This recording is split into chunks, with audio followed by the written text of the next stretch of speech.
Hari ini kita akan belajar mengenai angin dan air dapat mengubah bentuk tanah. Sebelum mulai, mari kita berdoa terlebih dahulu.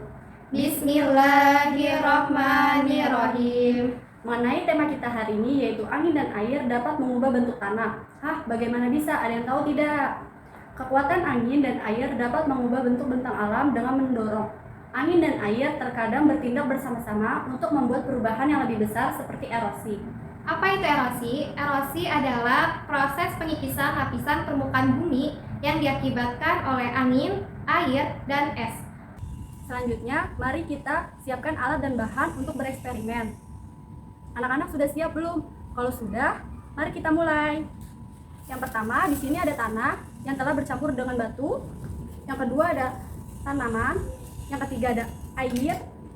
Yang keempat ada nampan. Yang kelima ada gelas plastik. Dan yang keenam ada sedotan. Pertama-tama kita taruh tanah ke nampan Dengan menggunakan plastik atau sarung tangan.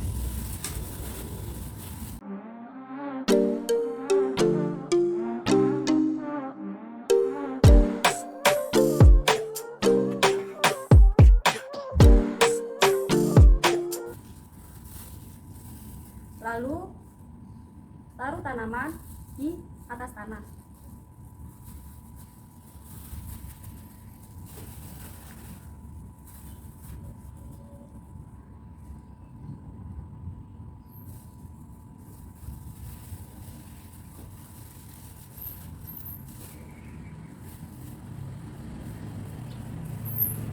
Setelah itu ambil sedotan, arahkan ke tanah untuk membuat tiupan seperti angin. Nah, Ibu mau bertanya, bagaimana tanah berubah ketika angin berhembus? Angin yang telah terhembus akan membawa partikel-partikel tanah dan melakukan pengikisan terhadap batuan yang dilewatinya. Tetapi, karena angin yang kita buat pelan, yang bergerak adalah partikel yang ringan. Percobaan yang kedua, kita akan membuat hujan. Yang pertama, tuang air ke dalam gelas plastik. Sebelumnya, gelas plastik ini telah dilubangi ya di area bawahnya dengan menggunakan benda tajam seperti jarum. Dan juga jangan lupa untuk didampingi oleh orang dewasa.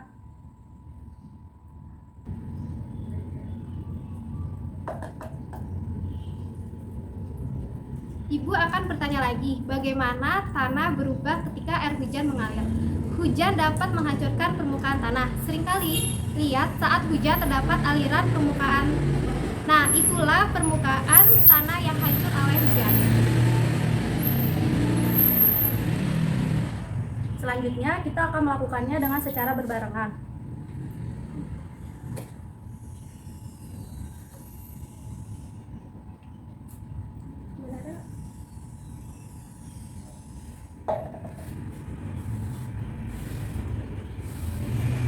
Terakhir, kita akan mencoba melakukan angin dan air secara berbarengan.